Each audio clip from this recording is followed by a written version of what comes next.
اور اب سوال نمبر 8 ہے، اسم نکرہ کو معرفہ بنانے کے 2 طریقے لکھیے۔ جی تو اسم نکرہ کو معرفہ بنانے کے لیے میں نے آپ لوگوں کو بتایا تھا کہ کوئی بھی اسم نکرہ جو ہے وہ عام چیز کو کہتے ہیں، اور خاص معرفہ جو ہے وہ خاص کو کہتے ہیں۔ تو کچھ تو عربی میں پہلے سے ہی معرفہ ہیں، جیسے آپ لوگوں نے معرفہ کی اقسام پڑھی تھی کہ جیسے وہ اسم علم جو ہے، اسم ضمیر جو ہے، اسم اشارہ جو ہے، یہ سارے بھی معرفہ میں شمار ہوتے ہیں۔ لیکن کچھ الفاظ کو اگر اب جیسے ایک کتاب ہے، اب کتاب ایک عام کتاب ہے، اگر ہم اس کو خاص بنانا چاہتے ہیں تو اس کے لیے کیا طریقہ بتایا گیا ہے؟ تو عربی میں اس کے لیے معرف باللام لگاتے ہیں، اور معرف باللام سے کیا مراد ہے؟ الف لام۔ معرف باللام لگانے سے معرفہ بن جاتا ہے، یعنی کہ الف لام سے، ٹھیک ہے۔ تو عام طور پر وہ جو لفظ ہے الف لام، اس کو لام تعریف بھی کہتے ہیں، اس سے جو ہے وہ کیا بن جاتا ہے؟ عام لفظ خاص بن جاتا ہے۔ جیسے اب کتابن ہے تو کتابن پر الف لام ہم نے لگایا تو وہ کیا بن گیا؟ الکتابو۔ اب کتابن، بن جو تنوین تھی نا، تو تنوین ختم ہو گئی، لام تعریف داخل کرنے سے حالت نکرہ کی جو آخری حرف پر تنوین ہوتی ہے وہ ختم ہو جاتی ہے، ٹھیک ہے۔ تو یعنی کہ ایک تو معرف باللام لگانے سے معرفہ ہو جاتا ہے، اور پھر جب معرف باللام لگتا ہے تو اس کی تنوین ختم ہو جاتی ہے۔ جیسے قلم سے القلم، فرس سے الفرس، کتاب سے الکتاب۔ اور اسی طرح اس کے بعد کا جو سوال ہے وہ ہے علامات مضارع کیا ہیں؟ تو ماضی سے مضارع بنانے کی کچھ علامات ہیں، اور وہ علامات جو ہیں وہ الف تا یا نون، اور اس کو کیا کہتے ہیں؟ آتین کہتے ہیں۔ مثلا جیسے فعلا جو ہے وہ فعل ماضی معروف کا صیغہ واحد مذکر غائب ہے، تو سب سے پہلے اسی کو ہی ہم مضارع میں تبدیل کرتے ہیں۔ تو فعلا سے جب مضارع بنتا ہے تو کیا آ جاتا ہے؟ یفعلو۔ تو ہم نے کیا لگایا؟ یہ کا اضافہ کیا، یہ زبر کا اضافہ کیا، یفعلو۔ تو ایک تو علامت، تو وہ کیا ہو گیا؟ مضارع بن گیا، ماضی سے مضارع بن گیا، تو یہ علامت مضارع ہے۔ اب یہ جو ہے 4 صیغوں پر جو ہے یہ کا استعمال ہوتا ہے۔ اسی طرح افعلو، افعلو الف کا اضافہ ہوا، یہ بھی علامت مضارع ہے۔ تو یعنی میں نے وہ کام کیا، میں وہ کام کرتا ہوں، یا میں وہ کام کروں گا۔ اور اسی طرح تے کے لگانے سے تفعلو، اور اسی طرح نون کے لگانے سے نفعلو۔ تو یہ ماضی سے مضارع بنانے کے لیے 4 حروف کا اضافہ کیا جاتا ہے، اور ان 4 حروف کو علامات مضارع کہتے ہیں، الف تا یا نون، جن کو آتین بولتے ہیں، ٹھیک ہے۔ اور اس کے یاد رکھنے کی غرض سے جی سوال نمبر 10 ہے، مرکب اضافی کی تعریف، قواعد لکھی اور 2 مثالیں دیجیے۔ جی اب یہ آپ لوگوں کا ایک سوال ہے، چھوٹا سا سوال ہے، لیکن اس کے 3 حصے بنائے گئے ہیں، مرکب اضافی کی تعریف، قواعد اور 2 مثالیں دیجیے۔ تو اب پہلے آپ لوگ مرکب اضافی کی تعریف لکھو گے کہ مرکب اضافی مرکب ناقص کی وہ قسم ہے جو دو اسموں سے مرکب ہے، یعنی کہ 2 اسموں کے ملانے سے بنتی ہے، اور اس میں پہلے اسم کی نسبت دوسرے اسم کی طرف کی جاتی ہے۔ تو ایسے 2 اسموں کا مرکب جس میں پہلے اسم کی نسبت دوسرے اسم کی طرف کی جائے مرکب اضافی کہلاتی ہے۔ جیسے کتاب و خالدن، اب کتاب جو ہے یہ بھی اسم ہے، خالد ہے یہ بھی اسم ہے، کتاب و خالدن، خالد کی کتاب۔ ماء البحری، سمندر کا پانی، ٹھیک ہے۔ یہ 2 مثالیں ہیں۔ آگے ہے قواعد۔ قواعد اب اس کے کیا ہیں؟ مثلا یہ کس طریقے سے بنتا ہے مرکب اضافی؟ پہلی بات تو یہ ہے کہ مضاف اور مضاف الیہ سے مل کر بنتا ہے۔ پہلے حصے کو مضاف کہتے ہیں، دوسرے حصے کو مضاف الیہ کہتے ہیں، یہ دونوں کیا ہوتے ہیں؟ اسم ہوتے ہیں۔ مضاف جو ہے وہ ہمیشہ پہلے آتا ہے، مضاف الیہ جو ہے وہ بعد میں آتا ہے۔ اب مضاف جو ہے وہ اپنے عامل کے مطابق مرفوع، منصوب اور مجرور ہوتا رہتا ہے، لیکن مضاف الیہ جو ہے وہ ہمیشہ مجرور ہوتا ہے، یعنی اس کے آخر میں ہمیشہ زیر ہوتی ہے۔ جیسے ابھی میں نے بولا تھا نا، کتاب و خالدن، ماء البحری، ٹھیک ہے، دین اللہ، ٹھیک ہے، اور اسی طرح رسول اللہ، کتاب اللہ، عذاب الناری۔ تو آخر میں کیا ہے؟ زیر دی ہوئی ہے، مجرور، ٹھیک ہے۔ اور اس کے بعد جو ہے یہ کیا ہے کہ مضاف پر لام تعریف اور تنوین بھی نہیں آتے. یہ جو پہلے والا ہوتا ہے نا مضاف، جیسے اب میں نے ابھی بولا تھا کتاب ہو، اس کے اوپر نہ الف لام آیا ہوا ہے اور نہ ہی اس پر تنوین آئی ہوئی ہے. جیسے ابھی میں نے بولا تھا رسول اللہ، تو رسول کے اوپر نہ تنوین ہے اور نہ ہی الف لام ہے. عذاب النار، عذاب کے اوپر نہ الف لام ہے اور نہ ہی تنوین ہے، لیکن مضاف الیہ پر جو ہے وہ لام تعریف اور تنوین دونوں آ سکتے ہیں. اور اس کے بعد جو ہے اب ان کی اگر کوئی یہ بس قواعد ہیں. ویسے میں آپ کو اضافی طور پر بتا دوں کہ اگر ان کی کوئی اعرابی حالت پوچھے کہ ان کی اعرابی حالت کیا ہے، اب اعرابی حالت کی اچھی طرح آپ لوگوں کو سمجھ آ گئی ہے نا، کہ جیسے ابھی میں نے بولا تھا کتاب خالدن، تو اعرابی حالت کیا ہے؟ کتاب کے اوپر پیش ہے، تو ہم یہ نہیں کہیں گے کہ ہم کیا کہیں گے، اس کی جو مضاف ہے وہ بھی مرفوع ہے اور وہ مرفوع ہے، اور خالدن دال کے نیچے دو زیر ہیں، تو یہ جو مضاف الیہ ہے یہ مجرور ہے. ٹھیک ہے. اس کے بعد کا جو سوال ہے وہ حروف جارہ کیا ہیں، کوئی سے دو حروف مثالوں سے واضح کیجئے. اب اس میں بھی پہلے آپ لوگوں نے حروف جارہ کی تعریف بتانی ہے کہ حروف جارہ سے مراد وہ حروف ہیں جو کسی اسم پر داخل ہوتے ہیں تو اس کو جر کر دیتے ہیں، یعنی کہ مجرور کر دیتے ہیں، یعنی کہ اس کے نیچے زیر لگ جاتی ہے. اور اس میں پھر آپ لوگوں نے دو حروف مثالوں سے واضح کرنے ہیں. تعریف میں آپ لوگ یہ ضرور بتاؤ گے کہ یہ حروف تعداد میں جو ہے وہ 17 ہیں، اور اگر ٹائم ہو تو وہ لکھ بھی لیجئے گا، اور اس کے بعد پھر دو حروف جو ہے وہ مثالوں سے واضح کرنا ہے. مثلا الحمدللہ میں آپ لوگ کہو گے کہ الحمدللہ، اور پھر آگے لکھو گے اس میں لام جو ہے وہ حروف جار ہے. اسی طرح آپ لوگ لکھو گے وتوکل علی اللہ، اس میں الا جو ہے وہ حروف جار ہے. ٹھیک ہے. اور جس نے بعد والے اسم کو جو ہے وہ کیا کر دیا، مجرور کر دیا. اور اس کے بعد جو ہے سوال ہے حروف مشبہ بالفعل کی تعریف کریں اور کوئی سے دو حروف مثالوں سے واضح کریں. جی میرا خیال ہے یہ سوال بھی پہلے آپ لوگ کے پیپر میں آ چکا ہے. حروف مشبہ بالفعل کی تعریف کریں. اور حروف مشبہ بالفعل سے مراد وہ حروف جو فعل کے مشابہ ہوں، ان کو انا و خواتہا بھی کہتے ہیں، اور یہ تعداد میں 6 ہیں: انا، انا، کانا، لیتا، لکنا، لعلہ. اور پھر آگے لکھا ہوئے کوئی سے دو حروف مثالوں سے واضح کریں. تو اب دو حروف جو مثالوں سے آپ لوگوں نے واضح کرنے ہیں، اس میں یہی اصل بات بتانی ہے کہ ان کا عمل کیا ہے. مثلا ان اللہ غفور الرحیم، تو اب آپ لوگوں نے بتانا ہے کہ یہ اسم پر داخل ہوتے ہیں، اور اسم پر داخل ہو کر جو ہے وہ مبتدا کو منصوب کر دیتے ہیں، یعنی اعراب میں تبدیلی لے آتے ہیں، ان کی اعرابی حالت کو تبدیل کر دیتے ہیں، اس لیے ان کو نواسخ جملہ بھی کہتے ہیں. ان اللہ غفور الرحیم میں اب جب انا جو ہے وہ شامل ہوا تو اللہ کی بجائے اللہ کر دیا گیا. ٹھیک ہے. اور اسی طرح ایک دو مثالیں اور بھی دے دیجئے گا، یا اشہد ان محمد الرسول اللہ، اور اسی طرح لکنہ کی، یعنی کہ 6 میں سے دو تین کو جو ہے وہ مثالوں میں مثالیں دے دیجئے گا. 2-3 کو مثالوں سے واضح کرنا ہے، اور واضح کیا کرنا ہے کہ یہ عمل کیا کرتے ہیں، اعراب ان کے کیسے چینج ہوتے ہیں.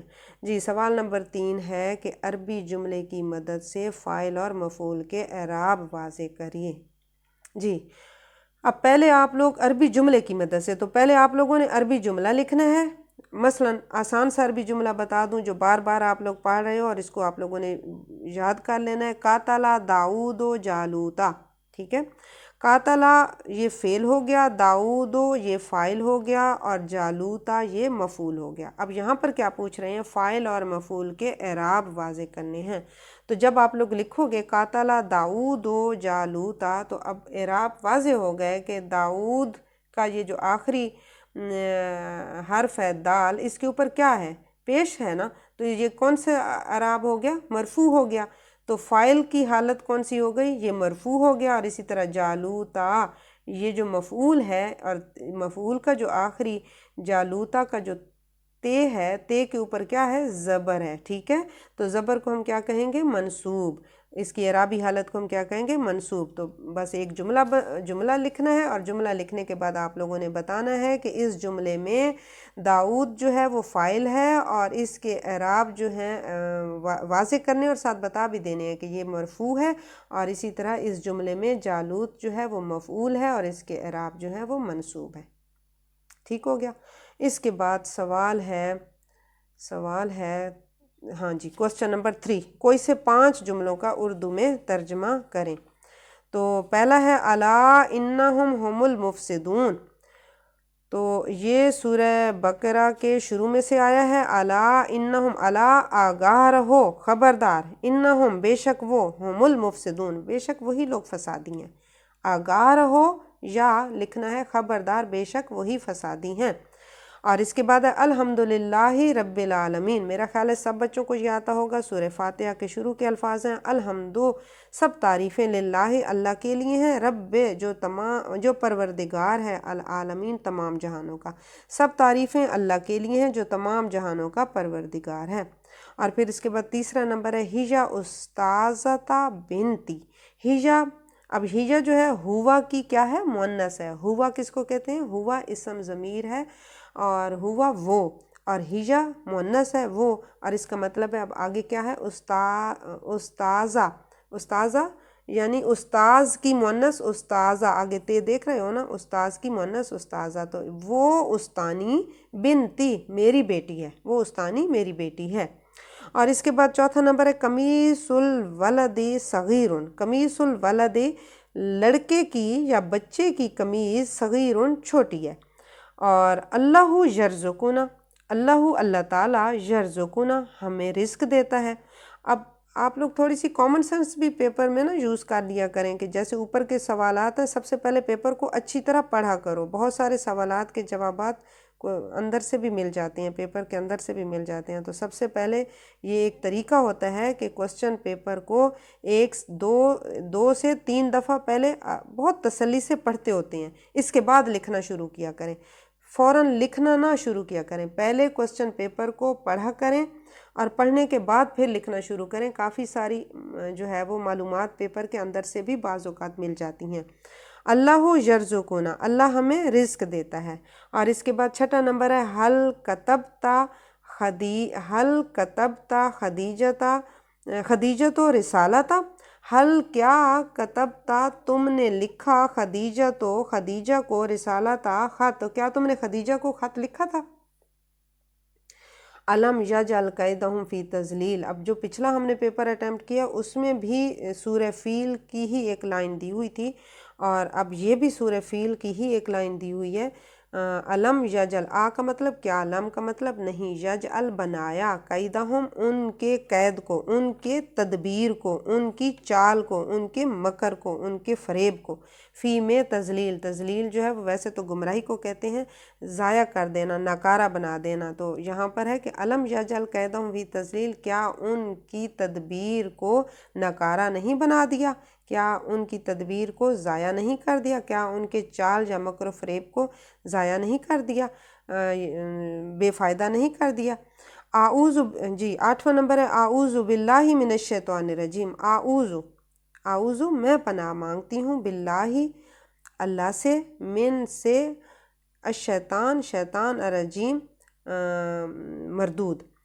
اعوذ باللہ میں اللہ کی پناہ میں آتی ہوں، من الشیطان الرجیم شیطان مردود سے اللہ کی پناہ میں آتی ہوں۔ میں اس لیے آپ لوگوں کو کہہ رہی تھی کہ پورا سوال پڑھ لیا کرو۔ اب جیسے یہ من ہے، یہ حروف جار ہے، اور اس کے بعد الشیطان الرجیم جو ہے یہ مرکب توصیفی ہے، اور اعوذ باللہ میں اللہ کی پناہ میں آتی ہوں۔ اور اس کو آگے جب دیکھو آپ لوگ سوال نمبر 4 کے کوئی سے 5 جملوں کا عربی میں ترجمہ کریں۔ ایک خوبصورت مدرسہ، تو ایک خوبصورت مدرسہ جو ہے وہ جب ایک یا دو ہوں نا تو اس کے لیے واحد تثنیہ جو ہے وہ اسنان لگانے کی کوئی خاص ضرورت نہیں ہوتی، کیونکہ جیسے اب مدرستن جمیلتن اس میں بھی ایک آ جاتا ہے، جیسے تنوین ہے نا، تنوین، تو تنوین جب لگی ہوئی ہوتی ہے اس کا مطلب بھی یہی ہوتا ہے کہ کوئی یا ایک، تو مدرستن جمیلتن خوبصورت مدرسہ، یعنی کہ یہ اب مدرسہ کی صفت بتائی گئی ہے، تو یہ مرکب توصیفی ہے، تو یہ دونوں ایک جیسے ہی ہوں گے، مدرستن جمیلتن۔ اور میں سچا مسلمان ہوں،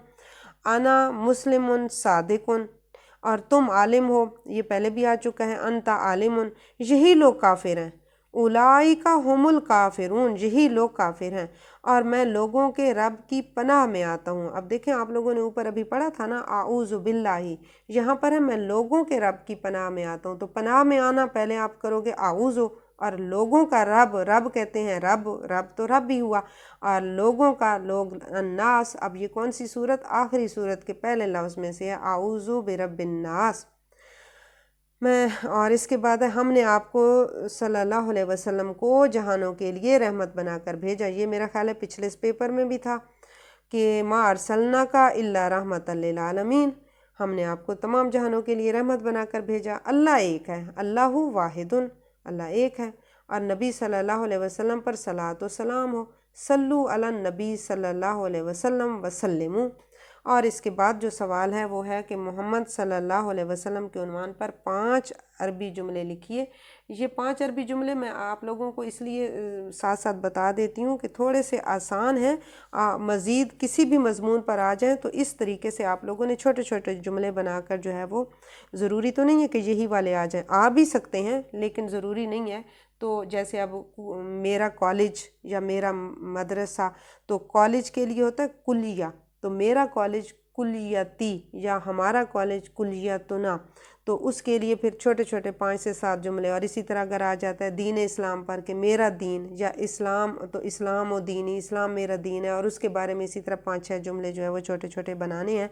تو اب اس پیپر میں جو آیا ہوا ہے وہ ہے محمد رسول اللہ صلی اللہ علیہ وسلم پر کے عنوان پر 5 عربی جملے لکھیے۔ تو اسی طرح چھوٹے چھوٹے 5 جملے بنا لیجئے گا، اور خاص کر یہ میرا کالج، میرا دین، میرا اسلام، اس پر بھی آپ لوگوں نے، اور ہاں وطنی میرا وطن، اور یہ بھی ہو سکتا ہے کہ پاکستان پر بناؤ، تو اس کو پاکستان کو باکستان بولتے ہیں، ٹھیک ہے۔ اور یہ بھی آپ لوگوں کو پتہ ہے نا، پاکستان شہروں کے نام، ملکوں کے نام جو ہے وہ کیا ہوتے ہیں، مؤنث ہوتے ہیں، تو اس کے ساتھ اگر کوئی لگاؤ گے، صفت لگاؤ گے یا کوئی ضمیر لگاؤ گے تو وہ کیا لگاؤ گے، مؤنث لگاؤ گے۔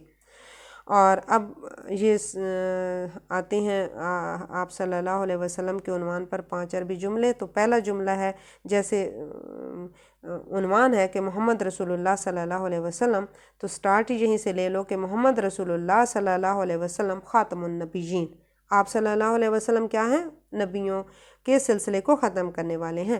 کما قال اللہ تعالیٰ فی القرآن الکریم، جیسا کہ، کما کا مطلب ہوتا ہے جیسے، قال اللہ، قالا فرمایا، اللہ تعالیٰ، اللہ تعالیٰ نے، فی القرآن الکریم، قرآن کریم میں، جیسے اللہ تعالیٰ نے قرآن کریم میں فرمایا۔ اب آپ لوگ جیسے اردو میں لکھتے ہو نا کہ مثلاً یا جیسے فلاں جگہ پر لکھا ہوا ہے، تو قرآن کا جب کوٹیشن دینا ہوتا ہے نا تو اس میں اسی طرح کے الفاظ بولتے ہیں کہ کما قال اللہ تعالیٰ فی القرآن الکریم، جیسے اللہ تعالیٰ نے قرآن کریم میں فرمایا۔ کیا فرمایا آپ نے، ما کان محمد ابا احد من رجالکم ولکن رسول اللہ و